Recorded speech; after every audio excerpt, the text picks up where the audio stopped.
G'day guys, I'm finally back and we've got a new guest on our show. You might remember him, Shorty. Welcome to the show, mate. How you going, Tyce? It's good to be here. Pretty good, mate. It's good to have you on the show. Cheers, mate. Thanks for the invite. No worries. We'll get straight into the Cats and Hawks game, which is a weekly segment we plan on doing. So it was a great game of footy. We won by 19 points in the end, and certainly a great contest, mate. You wrote us off during the third quarter, I think. Yes. So we're both at the game, and I did think the Hawks were going to overrun us. I mean, I didn't see us subduing their effect for the full 4 quarters, but they really did.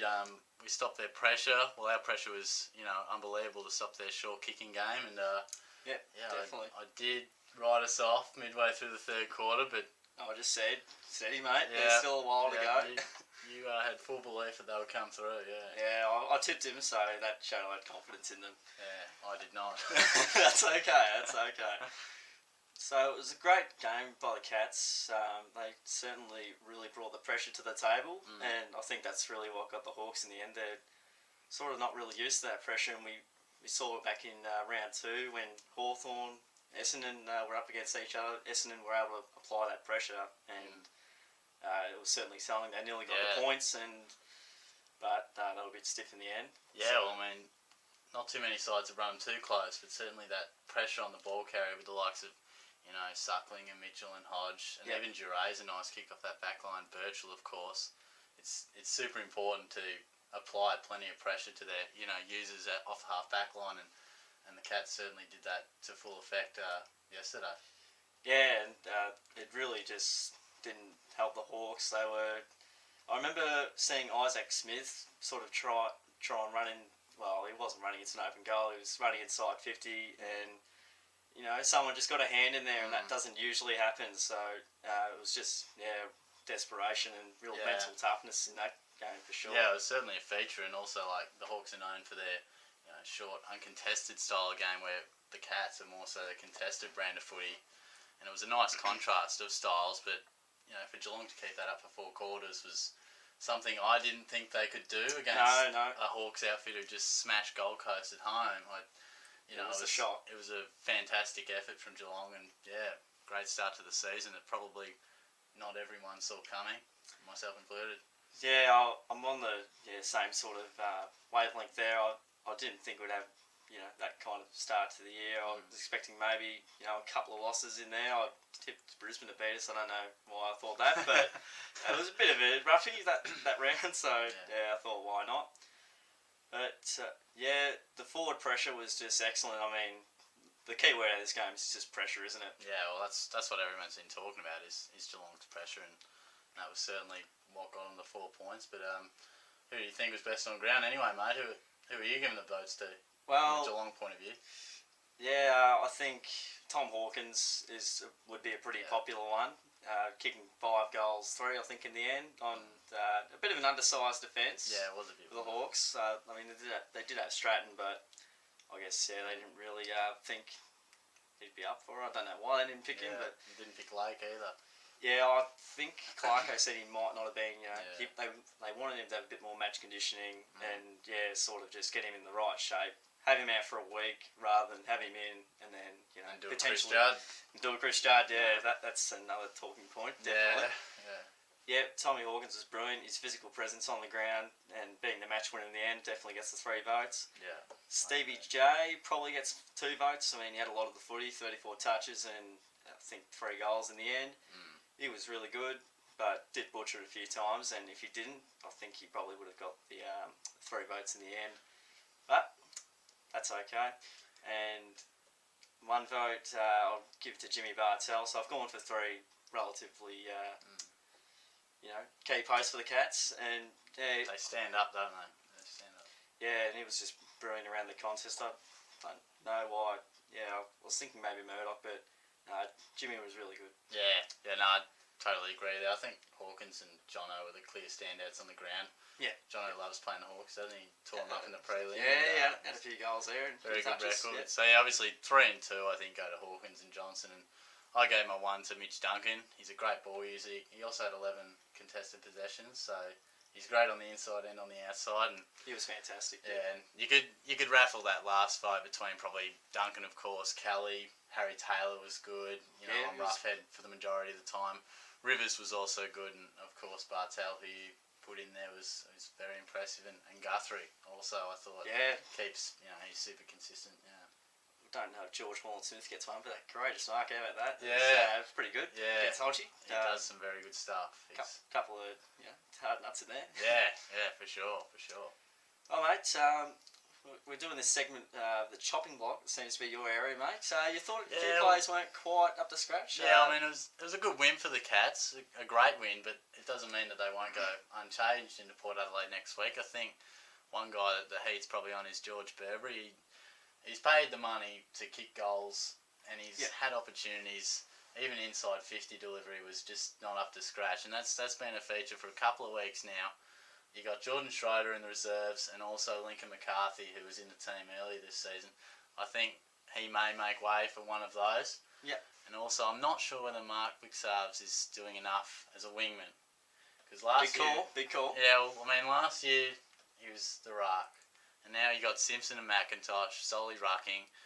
I'm not sure whether he's doing enough, but he'd probably be unlucky to get dropped. But we'll see. And Motlop as well is on the return. He'll probably spend another week in the VFL. Exciting times, yeah. Yeah, and another guy, Josh Walker, has to be really pushing for selection. I think he's kicked 8 in 2 weeks in the VFL.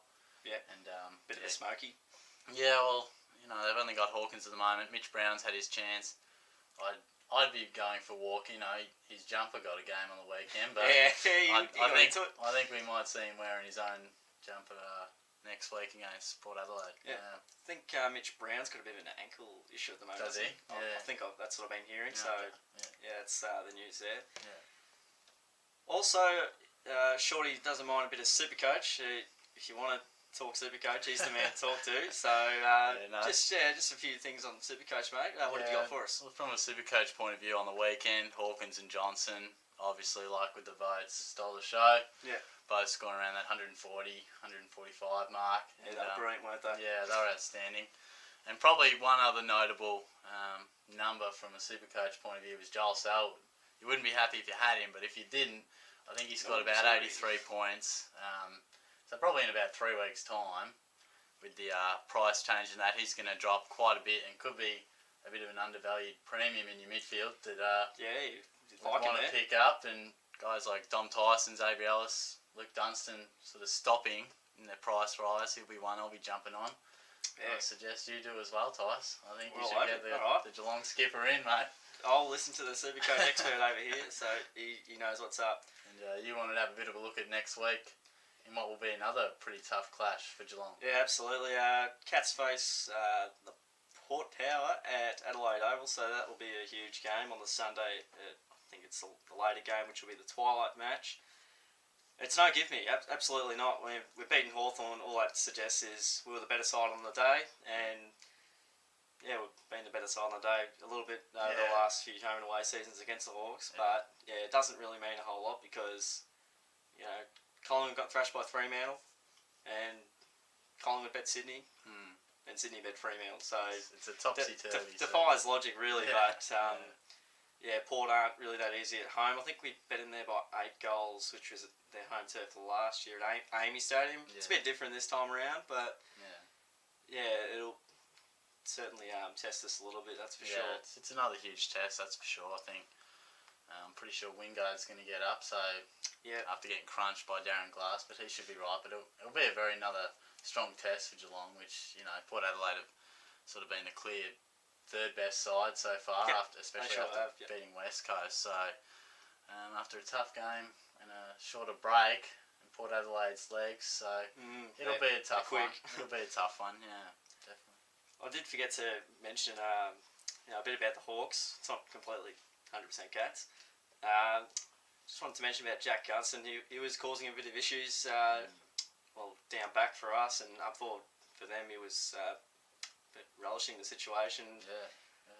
Domsey didn't quite, do a great job on him. He looked a bit slow at times, but Gunson is a quick, sort of tall, medium tall. Yeah, his athleticism is certainly a strength. And there's not too many guys that get a hold of Tom Lonergan these days, and Lance Franklin certainly didn't do it too often. But yeah, Jack Gunston really, he beat him on the lead, and he was even beating him in the air quite often. So, it's pretty scary. Yeah, he's such a beautiful kick. He doesn't need many opportunities, but he was a clear best Hawk, wasn't he? Like, Mitchell was pretty impressive as well. But aside from that, you couldn't really hand out too many other great players for the Hawks. They were all probably a little bit down, but Gunston and Mitchell and even Bruce were pretty impressive. Yeah, absolutely spot on there. And yeah, just whenever he had a set shot, I was just like, yep, put it in the book, put it in the book. He's going to get it. He was a tad off, but I mean, 3 goals too still isn't, you're not going to sneeze at 3 goals too. Nearly got him there, but he's certainly pretty dangerous in front of the big sticks. In my books, he's sort of the best set shot in the competition. Yeah, wouldn't get too many arguments there, I don't think. Can cause a few problems, down back for sides, but certainly will be interesting to see how the rest of the season goes. Yeah, no doubt. So yeah, we've got Port next week. Going to be a huge game. Hopefully we can get across the line again. It'll be another big test, and yeah, let's just hope we can bank the 4 points and then be able to rest a few players. Yeah. When it gets to sort of the later stages of the season. And with the bye not too far away, it'll be handy because there will be a few players. Mackie's a bit sore, so there will be a few players that will certainly relish a bit of a week off. Absolutely, mate. Well, that's all for today. Hope you enjoyed our content here, and we'll see you guys all soon. No worries. Thanks, guys.